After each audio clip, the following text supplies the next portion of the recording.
Bizning eng katta kamchiligi o'zi, menimcha, bu imtihonga yodlab kirish o'zi bo'ladi. 2026-yilda paper based imtihon qaytadimi? IELTS testi bu knowledge based test emas, bu skills based test. Paper based qaytmaydi. Yo'q. Bu fakt. Taxminan 85% odam IELTSni paper basedda topshirardi. Aylanib yurgan narsalar chakmaligi kanallarda sentyabrda tushdi, noyabrda tushdi degan narsalar. Unga qanchalik ishonish mumkin? Testni ommaga taklif qilishdan oldin test kichkina gruppalarda test qilinadi. Sun'iy intellektchi tekshiryaptimi writinglarni, speakinglarni evaluationida? Hamma uchun ma'qul bo'lgan narsadan bittasi bo'ladigan bo'lsa, bu score breakdown bo'ldi. Test endi qiyinroq bo'ladimi? Multiple choice ko'payyapti, savollar qiyinlashyapti degan gaplar ham yuribdi. Hammani qiziqtirayotgan savol haligi edi. Paper based qaytadimi, faqat CD bo'ladimi degan Yana bo'lsa. gibrid degan gaplar ham yuribdi. Shunaqa gaplar bor. Endi xudo xolasa hali aytganimizdek, bir ikkita o'zgarishlar to'g'risida gap ketyapti haqiqatda. Sal uchun ochaylik ham. 1, 2, 3 kamera motor. 2026-yilda paper based imtihon qaytadimi? Yozda o'zi nima ishlar bo'ldi? Writing va speakingni endi AI tekshirar ekan. Testi saviyasi oshib, endi imtihon savollari ancha qiyin bo'ladi. 2026-yilda shunga o'xshash savollar bilan juda ham ko'p IELTS ga tayyorlanayotgan kandidatlar hozir o'zini qiynayapti. Bizada studiyada Akmal Ahrorxo'jayev yoki xalqda biz ularni IGPni direktori deymiz. Akmal aka har doim bu narsaga bizlarni urishadilar. Shu narsalarga sizdan ozgina sharh, izoh, qaysi narsa to'g'ri, kimga ishonaylik? Xo'p, agar umuman keladigan bo'lsak, haqiqatda 2025-yil juda ham nima deydi, o'ziga xos bir yil bo'ldi. Katta bir oldida turgan mashaqqatlardan o'tib olishga to'g'ri keldi. Shulardan bittasi bo'ladigan bo'lsa, hozir o'zingiz aytganingizdek, paper based imtihonini yo'q bo'lishi bo'ldi. Chunki O'zbekistonda o'sha paytgacha kelib, taxminan 85% odam IELTSni paper basedda topshirardi. Bu juda ham katta bir udar bo'ldi. To'g'ri, bunga ayrim sabablar bor. Menimcha buni muhokamasi ham ancha bo'ldi. Internetda ko'pchilik buni ham biladi-ku. No, все-таки nima deydi, IELTSda har holda oldiga qo'ygan maqsadi nima desangiz, integrity birinchi o'rinda turadi. Nomi, reputatsiyasi birinchi o'rinda turadi. Shuning uchun nima harakatlar bo'lsa ham, buni oldini olish uchun, reputatsiyasini saqlash uchun, nomini saqlash uchun chora-tadbirlar ko'radi. Afsuski, o'sha chora-tadbirlardan bittasi nima bo'ldi? Secure test deyiladi. Ya'ni testda o'zi katta o'zgarishlar bo'layotgan edi. CD ga o'tish, butunlay CD ga o'tib, paper basedni bekor qilish qarori qabul qilindi. To'g'ri, bizga ham, kandidatlarga ham bu narsa juda ham og'ir bo'ldi, chunki sababi biz ham bunchalik tayyor bo'lmagan edik bu voqealarga. Bittada bo'ldi, chunki ochig'ini aytganda bizga ham 1-2 kun oldin xabarini berishdi, что bugundan testlar to'xtatiladi deb. Shunga qaramasdan, lekin yaxshi bir niyatlardan aytadigan bo'lsak, mana 2 oy davomida komanda o'zi juda ham yaxshi ishladi. Ko'st emasmi, o'sha paper based bo'ladigan darajadagi ob'yomga, ya'ni ehtiyojni o'zi qondiradigan darajada mana CD xonalari tayyorlab turib, mana o'z holiga, ya'ni o'sha eski bir tartibga hammasi qaytdi. Bu degani endi bu borada hozir savol berayotganingizda hamma spekulyatsiya qilayotgan narsa bilaman. O'qituvchilar orasida ham gap yurgan narsa paper based qaytar ekan, paper based bo'lar ekan degan bo'ldi. Aytmoqchi bo'lgan narsamki, yo'q, katta ehtimol bilan paper based qaytmaydi. Paper based qaytmaydi. Yo'q. Bu fakt. Da, sababi nima deydigan bo'lsangiz, butun dunyoda paper based уже bekor qilinyapti. Ya'ni bu faqat O'zbekistonga tegishli bu holat emas. Nechinchi yilga kelib уже umuman yo'q. Menimcha keyingi yil o'zida bu narsa уже butun dunyoda IELTS faqat kompyuterda CD versiyasi topshirilishi kutilyapti. Так что kelajak kompyuterlarga bog'liq. Baribir. Butun hayotingiz уже digital bo'lib ketyapti. Shuning uchun bolalar typing qilishga o'rganishingiz kerak, kompyuterdan foydalanishni o'rganishingiz kerak. Bu qo'shimcha skill, bu nafaqat IELTSda kerak bo'ladi, butun hayotingizda, umringlar davomida kerak bo'ladigan bir skilllardan bittasi. Test endi qiyinroq bo'ladimi? Multiple choice ko'payyapti, savollar qiyinlashyapti degan gaplar ham yuribdi. Bizda unaqa ma'lumot yo'q. Bizga unaqa o'zgarishlar kelgan to'g'risida bo'lmagan, lekin agar testda qanaqadir o'zgarishlar bo'ladigan bo'lsa, globalniy, masalan aytaylik, bu test savollarini oson qiyin bo'lishi degani, bu degani IELTS tomonidan bu e'lon qilinadi o'zini sahifalarida. Masalan, bu borada agar e'tiborga oladigan bo'lsak, o'zi har yil davomida kimdir ham spekulyatsiya qilib yoki hayp qilish uchun har xil bu mavzuda o'zini fikrlarini bildiraveradi-ku, lekin kandidatlar uchun nima muhim deydigan bo'lsak, nima ma'lumot chiqsa, nima o'zgarish bo'ladigan bo'lsa, hamma narsasi birinchi source bu ielts.org. ana undan Erta keyin yo'q ma'lumotga ishonmanglar. shunaqa. Shunaqa Undan xulosa. keyin mana IDP o'zini veb sahifasida qo'yadi ma'lumotlar, Britaniya kengashi o'zini sahifasida ma'lumotlar qo'yadi va bizga o'xshagan test markazida, ya'ni ular bilan partnyorlik qilgan test markazida bu to'g'risida o'zini izohlarini berishadi. Hozirgi paytda hech qanaqa test savollarini qiyin, oson bo'lishi kutilmayapti. Keyin bitta narsani tushunishimiz kerak.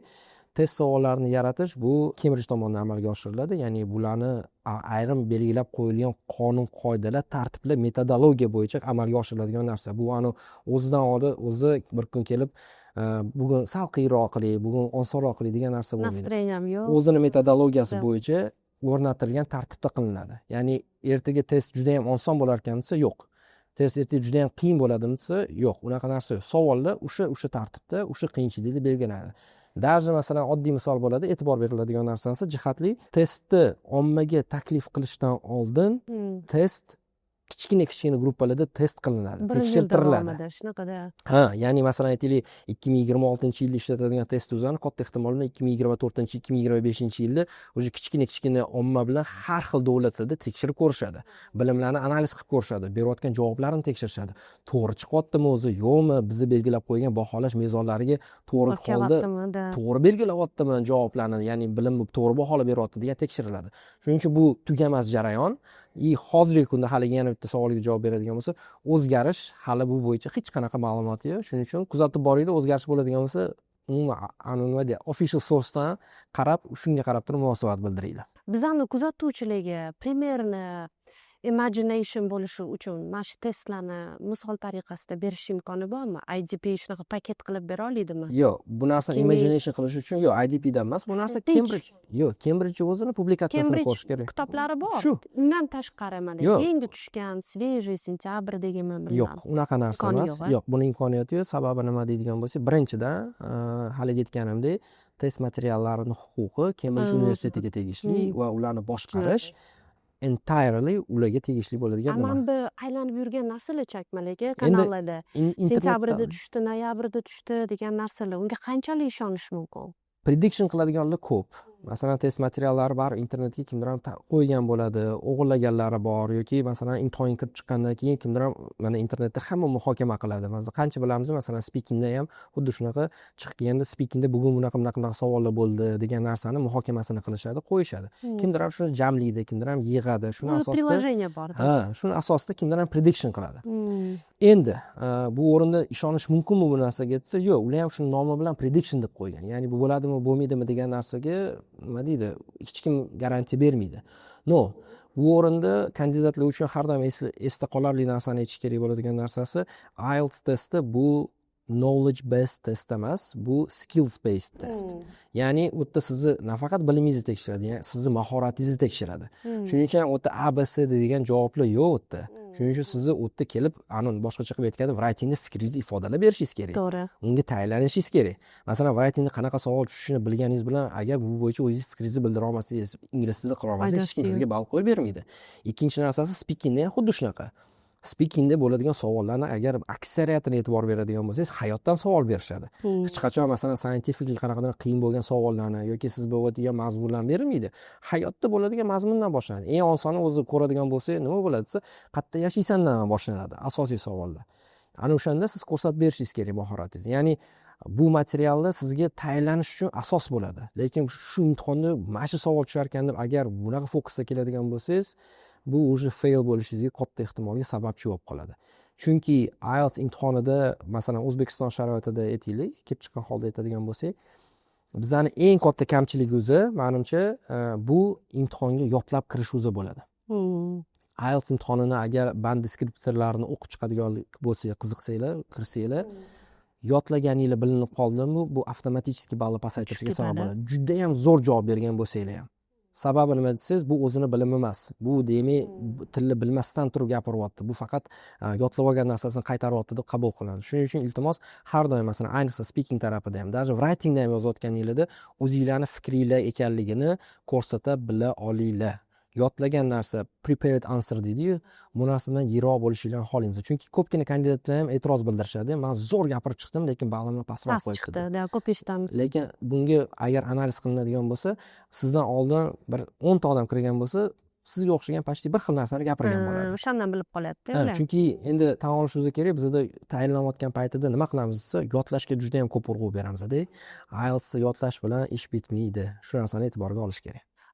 Man bu sun'iy intellektchi Yo'q. tekshiryaptimi writinglarni, speakinglarni evaluationida ishtirok etyaptimi? Yo'q, hali ham imtihonlar IELTSda odamlar tomonidan tekshiriladi. To'g'ri, masalan, computer based deliveryga o'tganimizdan keyin ayrim kompyuter nima deydi, softverlar programmalar yordamida ekzaminatorlarni ishini osonlashtirish, baho qo'yish sistemasini tezlashtirishga bo'yicha o'zgarishlar bo'lganini bilamiz bu narsani. Lekin agar writing bilan speaking o'ziga keladigan bo'lsa, yo'q.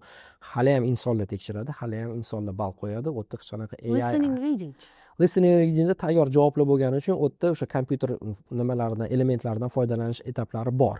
Lekin afsuski, nima deydi, ko'pgina ma'lumotlar konfidensial hisoblanadi. Qanaqa ball qo'yiladi, qanaqa tekshirilishi umumiy holda olganda, hali aytgandek, Cambridge tomonidan o'zidan qilingani uchun biz ham hamma metodologiyan test center bo'lganimizga qaramasdan biz ham hamma narsani Sizlarga ham bilmaymiz. aytilmaydi bu narsa. Sababi nima desangiz, o'zi biznes modeli, IELTS biznes modeli shunaqa qurilgan. Ya'ni har bitta IELTSda qatnashadigan qatnashchini o'zini vazifa va javobgarligi va chegaralari bor. Bizning vazifa o'zi imtihonni tashkillashtirib o'tkazish. Hech kim partasiga qaramaydi. Hech kim xaritasiga qaramaydi. Bu boshqacha qilib aytganda, menimcha eng katta o'sha xolislikni ta'minlab beruvchi bir element bo'lsa kerak edi, bilamiz bu narsani. Shu eng ko'p berilgan savol o'sha bo'lganda, endi qiyin bo'ladimi? Listening va readingda multiple choice questionlar Aksent bo'yicha ko'payadimi? bo'ladi. Aksent ham so'rashdi. Aksentni ham so'rashdi-da. Endi nima indiyskiy aksent, Indian aksentlar bo'ladimi? Nima har xil Qo'lingizdan globalizatsiya. ketib qoldi, o'sha Indian deganda qo'llar ketib Indian qoldi. aksent da. To'g'risini Shu aytsam, haqda hamda ko'p to'g'risini so'rashgan. aytsam, oxirgi paytda bitta tashkilot bir maqola chiqargan ekan shu borada. Endi e'tibor berish kerak bo'lgan narsasiki, haligi aytganimdek, IELTS nimadan ham o'zgarish bo'ladigan bo'lsa, iltimos sourcega qaranglar. Source nima bo'lsa, ofitsialniy test markazlari yoki eng asosiysi IELTS.org ga murojaat qilishinglar. So'ng o'sha yerda hamma ma'lumotlar berib qo'yilgan. Imtihonda nima bo'lishi keltirib qo'yilgan. Har xil insonlarni o'zini nima deydi, fikrini bildirgan holda bu fikri 100% to'g'ri ekan deb u narsani ishonib ketish noto'g'ri bo'ladi bu narsa. Xullas, oddiy mana shu aksent masalasida aytadigan bo'lsa, o'sha bir ikkita insonlar qo'ygan repostlarida, qo'ygan ma'lumotlarida endi listeningda aksentlar bo'lar ekan, hindcha aksentlar bo'lar ekan, Pokistondan bo'lar ekan, Vyetnamcha aksentlar bo'lar ekan deb yozib yuborib qo'yishgan ekan. Agar e'tibor beradigan bo'lsak, source'ini yo Britaniya kengashi yo IDP deb qo'ygan ekan. Agar o'sha maqolani ichiga kirsanglar, source'ni ichiga qo'ysanglar, haqiqatda aksentlar bo'ladi deb yozilgan. Lekin u yerda aksent ichida hech qanaqa Indiya yoki Pokiston yoki Vyetnam yoki boshqa millatlar to'g'risida gapirilmagan. U yerda nima deyilganki, haqiqatda aksentlarni turini ko'paytiramiz deyilgan. Lekin bu ham hammasi bo'lsa anglogovorящий, ya'ni ingliz tili so'z asosiy til bo'lgan davlatlardan olinyapti. Bu degani Avstraliya to'g'risida gap ketyapti. Avstraliyskiy aksent to'g'risida, Kanadani to'g'risida, Britaniyani o'zida ham aksentlar bitta chekkasidan ikkinchi chekkasi juda ham katta farq qiladi masalan. O'sha to'g'risida Novoy Zelandiyaniki ketyapti. Даже ichida adashmasam South Africa ham bor edi. South Africa uchun ham ingliz tili o'zi birinchi til bo'lgani uchun ham, lekin Afrikani qanaqadir ham tili yoki masalan Osiyoni qanaqa aksent to'g'risida umuman gap yo'q. Shuning uchun iltimos bo'lmagan narsa, mavjud bo'lmagan narsani muhokama qilib, negativ qilib o'zinglarni kayfiyatinglarni tushirishda ehtiyoj yo'q. IELTSda sizlar o'tgandagi qiyin qanaqadir ham o'zgarib ketadigan narsalar yo'q. Hammasi bo'lsa ham e'lon qilinadi bu narsa. Xavotir olmanglar bu narsadan. Pulicha. Puli. IDPni narxichada. Afsuski bu borada bitta narsa deyishim qiyin, lekin hozirgi kunda aytishim mumkin bo'lgan narsa yo'q. Narx o'zgarishi kutilayotgani yo'q. Endi bu ham nimaga bog'liq desa, har holda dollarga bog'liq, inflyatsiyaga bog'liq. Endi o'sha moliyaviy elementlari bor. Shuning uchun bu borada hozir относительно deylik, nisbatan oxirgi paytida dollar qismi ham sal stabilroq bo'lgani uchun menimcha o'zgarish kutilayotgani yo'q va buni ham muhokamasi bo'layotgani yo'q. O'ylaymizki, yaqin orada narxlar hech qanaqasiga o'zgarish kutilayotgani yo'q. Afsuski ko'tarilmaydi ham, to есть ko'tarilmaydi ham, afsuski pasayishi ham kutilayotgani yo'q. Hozirgi kunda adashmasam 2,639,000 qilib belgilab qo'yilgan. O'zi narxini ko'tarilishi nima omillarga bog'liq? Shu dollar oshishi bilan? Asosan dollar oshishi bilan, omil bilan bog'liq, inflyatsiya bilan bog'liq va shu testni yetkazib berish borasidagi xarajatlarga bog'liq. Masalan, hozir kompyuterda bo'lgani arzonroq bo'lmadimi? Kompyuterda arzonroq bo'lishi mumkin. Masalan, aytaylik, bo'lishi mumkin deyotganim qanaqa? Bir tomondan qaysidir xarajatlar pasaygani bilan, lekin bu sistemani ishga qo'yish uchun ham, bu sistemani ishlashini ta'minlash uchun ham boshqa xarajatlar ko'payganda, bunday o'ylab qaraydigan bo'lsak.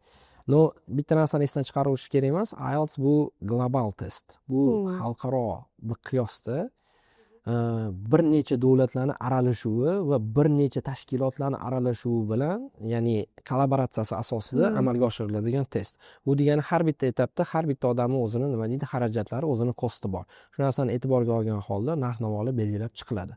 Oddiy misol aytadigan bo'lsak, masalan, materiallarni, masalan, paper base bo'lgan paytida materiallarni olib kelish uchun, masalan, DHL xizmatidan foydalangan.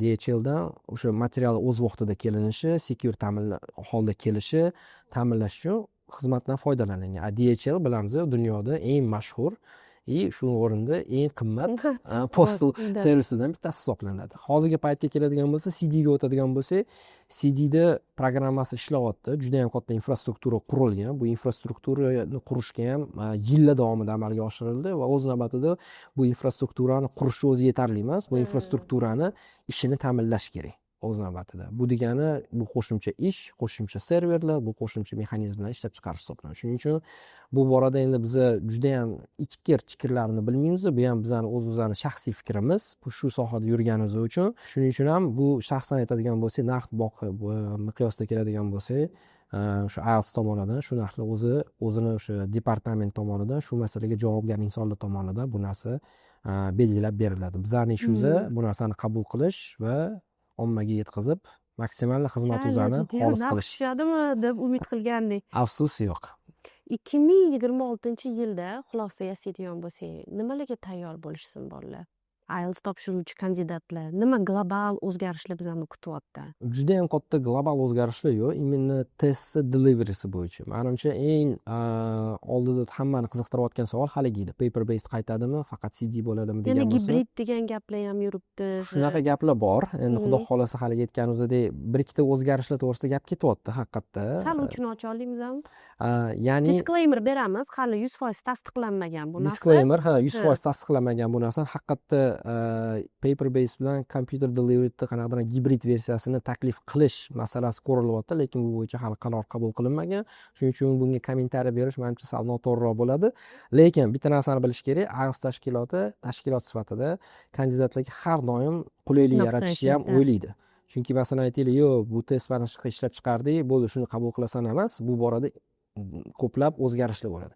Masalan, aytaylik, ko'pchilik o'zgarishlar haqiqatda tekshirilgandan keyin, kandidatlardan feedback olgandan keyin bu qonunchilikka to'g'ri keladimi, bu IELTS qurilgan prinsiplariga to'g'ri keladimi deganlar hammasini qo'yib, baholanib, shuni asosida keyin qaror qabul qilinadi. O'zgartirish kiritish yoki o'zgartirish kiritmaslik.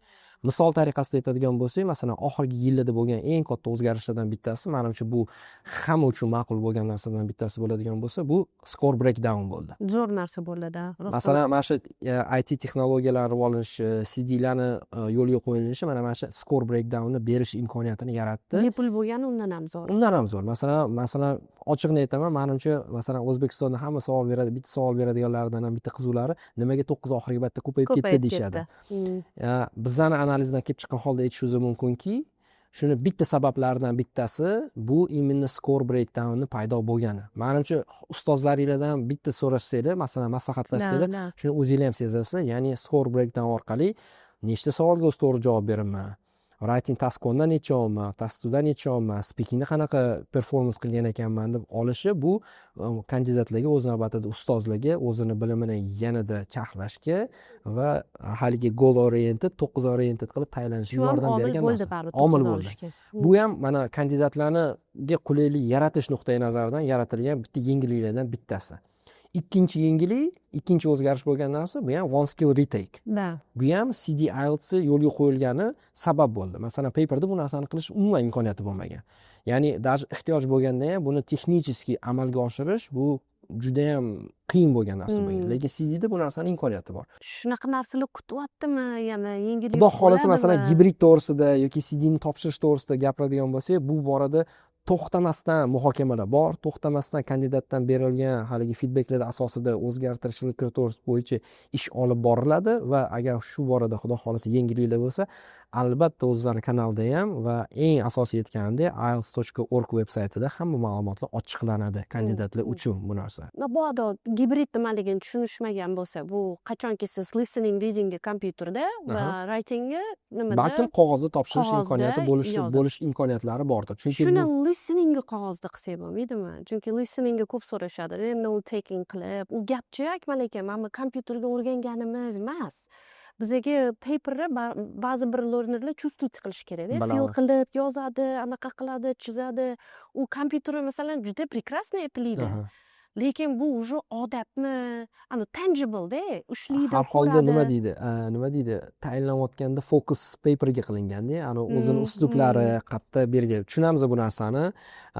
Bu faqat computer skill to'g'risida emasligini. Endi haligi aytganimdek, mana gibridning masalasi to'g'risida gap qayerdan chiqdi deydigan bo'lsak, mana shu feedbacklarni berish orqali bo'lgan narsa. Masalan, listening to'g'risida bo'lgan feedbacklar, reading bo'yicha ham, writing bo'yicha ham berilgan feedbacklardan kelib chiqqan holda, даже mana VCS imtihonlari kiritilganlarini ham oladigan bo'lsak, o'rgangan holda bu borada nima deydi, muhokamalar amalga oshirilyapti. Bilamiz bu narsani. Biz bu muhokamani biz amalga oshirmaymiz. Bu narsani o'sha IELTS tepasida turganlar amalga oshiradi. Biz shu sizlardan keladigan feedbacklarni, mana sizlarga o'xshagan ustozlardan keladigan ma'lumotlarni ularga yetkazamiz-da, mana shunaqa fikr berilyapti, mana shunaqa o'zgartirishlar berilyapti desa, haligi aytganimdek, IELTS prinsiplariga to'g'ri kelsa, qo'yilgan sistemaga yaxshi bo'lsa, qulayligiga tasdiqlansa, har holda haligi aytganimizdek, bu o'zgarishlar ham bo'lib qolishdan xoli emas. Lekin bu ertaga bo'ladimi desanglar yoki 2026da bo'ladimi, 27da bo'ladimi, yanvarda, fevralda bo'ladimi desangiz, afsuski bunaqa ma'lumot yo'q. Bitta aytmoqchi bo'lgan narsamki, kandidatlarga qulayliklar yaratish bo'yicha to'xtamasdan ish olib boriladi. Va o'ylaymanki, hozirgi paytda haligi sanab o'tgan qulayliklarni aytadigan bo'lsak, balkim hozirgi aytayotgan gibridni versiya ham joriy bo'lib qolsaki, kandidatlarga ham bu menimcha juda ham ma'qul keladi deb o'ylaganda. Esdan chiqarish kerak emas, testni faqatgina yangi qulaylikni yaratishdan oldin ham eng muhim prinsiplardan bittasi, haligi aytganimdek, integrity deydi-yu, to есть IELTS qiymatini tushirib yuborish kerak bo'lishi kerak emas-da. Qulaylik yarataman deb yoki nima deydi, IELTS o'zini mohiyatini buzib qo'yish kerak emas. Shuning uchun har tomonlama o'ylangan holda qaror qabul qilinadi va o'ylaymanki, inshaalloh yaxshi yengilliklar bo'ladi, xudo xohlasa 2026-yilda. Oxirida endi yana bo'lib qo'yaman. Endi o'zini endi O'zbekiston miqyosiga qaytadigan bo'lsak, menimcha men bu yaqinda xudo xohlasa mana 2000 dekabr oyida oldingi hafta bizda как раз partner meeting bo'lganda ham shu savollarni ko'p berishdi. O'zbekiston sharoitiga keladigan bo'lsak, menimcha eng 2026-yilda yaxshi bo'ladigan, bizani o'z-o'ziga bog'liq bo'lgan bir o'zgarishlardan bittasi aytadigan bo'lsak, bu ham bo'lsa IELTS xudo xohlasa kompyuter xonalari, kompyuterlar tayyorlab turib, butun O'zbekiston bo'yicha o'sha paperni qanaqa qilib tashkillashtirgan bo'lsa, butun respublika bo'yicha xuddi shunaqa butun respublika bo'yicha ham CD xonalari tashkillashtirish ishi olib borilyapti. Menimcha hozir уже bir 8 ta viloyat tayyor bo'ldi, lekin 2026-yilda butun respublikani qamrab olib, viloyatda o'zida, ya'ni har bitta O'zbekiston regionida imtihon topshirish o'z bo'yicha, qulaylik yaratish bo'yicha mana bu ish olib borilyapti va xudo xohlasa mana shu keyingi 2-3 oy orasida hammasiga shu qulaylik yaratiladi degan umiddamiz. Endi men bu IDPdan sertifikatini olib, envelope ochib kursam bo'lib 8-9 olib chiqib ketadigan bolalar bor-ku. Bizani kuzatayotganlar orasida ham shunaqa insonlar ko'payishini xohlardim. Qanaqa tilak, qanaqa wish yoki bir okalik maslahati deydimi, nima deydi, bergan bo'lardingiz? Baribir qo'limizdan nima deydi, tushirib bo'ldi, уже qiynalib ketdim, o'zim ham shu narsadan o'tganman. Menga emas ekan, bo'ldi deb qanaqadir bir umid beradigan bir tilakmi bersangiz? Bir narsani aytishim kerak. Mana sizga o'xshagan ustozlar, mana o'zingiz bilan bir suhbatlar bo'ldi-da. Bolalardan bir xillarda negativ eshitamiz-da, endi asosan. To'g'ri, xursand bo'lib ketadiganlar juda ham ko'p, o'zini balini olganlar juda ham ko'p. Masalan, mana minglab odam topshiradi-da. Mana o'tgan yilning o'zida taxminan bizning o'zimizda bir 55 mingta odam imtihon topshirdi, IELTS bo'yicha ham-da. Juda ham ko'p odam-da. Tomondan. Endi orasida xursand bo'lganlar bor, orasida xursand bo'lmaganlar bor. To'g'ri, biz ham katta bir tashkilot sifatida ham kamchiliklarimiz ham bor o'zimizning. Biz ham shuni ustida ishlaymiz-ku. Eng aytmoqchi bo'lganim, shu negativ kelgan paytida sizlarga bir narsani aytmoqchiman-da. IELTS ham bu bitta hayotning bitta qismida. Hayotda ham yaxshi yomonlar kunlar bor. omadli, xursandchilik ko'p bo'ladigan kunlar bor. Nima deydi, omadsiz yo'qsa hamma narsa chappasaga ketadigan kunlar ham bo'ladi-da, ochig'ini aytganda. Aytmoqchi bo'lganki, IELTS bu bitta hayot qismi. Masalan, IELTSdan sal pastroq ball olib qolman deb tushkunlikka tushishga hech qanaqa ehtiyoji yo'q. Bu narsani qaytadan topshirib, o'zingiz xohlagan ballga ham erishishingiz bu juda ham oson. Shu narsani man sizlarga ham tilab qolaman. Ikkinchi narsasi, IELTS kuniga kelayotganinglarda har doim bilinglarki, o'sha hayotning bitta qismi bo'lganidagi kutilmagan holatlar bo'ladi. Taksichi boshqa joyga olib borib qo'yadi sizlarni. Svet o'chib qoladi imtihon bo'layotgan paytida. Pasport qolib ketadi. Pasport qolib ketgan holatlari bo'ladi. Poyezd kech qolgan bo'ladi, samolyot otmay bo'lib ketib qolgan bo'ladi. Shuni agar hamma holatlarni hisoblab chiqsa, shunaqa ko'p holatlar bo'ladiki, o'shanda bir xillarda kandidatlarni ko'ramiz. Nimaga menda shunaqa bo'ladi? Nima menga faqat shu peshonamga shunaqa yozilganmi deb xafa bo'lib ketishadi-da. Yo'q, unaqa emas. Ishoninglar, hamma narsa xayrlisiga. Bir narsa o'sha kuni bo'lmadimi, значит bu narsani, demak bu narsani o'zini sababi bor. Bu narsani qabul qilinglar, o'zinglarni nima deydi, fikringlarni ifodalab, test markazini aybi bo'lsa, test markaziga yetkazinglar, bu aybni to'g'rilashga harakat qilamiz. Agar o'zingizlarga bu qanaqadir dars bo'ladigan bo'lsa, o'zinglarning ustingizda ishlanglar va albatta o'ylagan orzu niyatingizga, murod maqsadingizga erishasizlar. Eng asosiysi aytmoqchi bo'lganim, o'zgarishdan qo'rqmanglar, qiyinchilikdan qo'rqmanglar. Bu faqatgina shu hamma bo'layotgan voqea o'tadi ketadi. Hayot shunaqa ekan. Shuning uchun har doim oldingizda turgan kattaroq maqsadga qiyo boqinglar. Shunda nima deydi, juda ham yuqori cho'qqilarga erishasizlar deb umid qilamiz. Rahmat Akmal aka, kattakon. Juda ham ko'p savollarga oydinlik kiritdingiz. Fikringlarni, yana qanaqa savolinglar qolib ketgan bo'lsa, kommentariya qismida yozib qoldiringlar. Men o'zim shaxsan lichna ularni skrin qilib Akmal akani boshlarini qotiraman endi. Yo'q, men hammasini o'qib turamiz. Masalan, shu borada aytamiz, biz hamma kommentariyalarni o'qiymiz, hamma feedbacklarni olamiz, eshitamiz, lekin har doim ham berilayotgan kommentariyaga o'z vaqtida javob ham bera olmaymiz yoki reaksiya ham qila olmaymiz. Sababi ularning soni ko'p bo'lgani uchun. Ikkinchisi, biza ham tashkilot sifatida har xil o'ziga yarasha prinsip, protokollarimiz bo'lgani uchun. Ayrim narsalarga bizga munosabat bildirishga haqqimiz bor, ayrim munosabatlarga bildirishga haqqimiz yo'q. Bizlarning ham o'zimizning vazifamizdagi haligi majburiyatlar bilan javobgarlik chegaralarimiz bor. Lekin nima bo'lganda ham eng asosiysi, nafaqat Education test markazi sifatida, balkim IELTS imtihonini bir vakili sifatida shu narsani aytamizki, yillar davomida sizlarni ishonchinglarni oqlab kelishga harakat qilib kelganmiz. Bu narsada har doim davom etamiz. Sizlarga har doim qulayliklar yaratishga harakat qilamiz va albatta sizlarning muvaffaqiyatinglar, ya'ni IELTS sertifikati orqali erishadigan muvaffaqiyatinglarga albatta biz xursandchiliginglarga albatta sherik bo'lishni, biz ham sababchi bo'lishni biz ham juda ham xohlaymiz. Bizning ham niyatimiz hammani xursand qilish. Hammaga nima deydi, o'ylagan orzu murodi maqsadlariga erishishda o'zingizning kichkinagina bir hissa-so'zlarni qo'shish. Shu narsani esdan chiqarmanglar. Yangi yil sizlarga xayrli bo'lsin. Yangi yilda albatta o'ylagan hamma orzu murodi maqsadinglarga erishinglar va albatta yaxshilikni ko'rishguncha deydi. Rahmat kattakon. Rahmat sizga.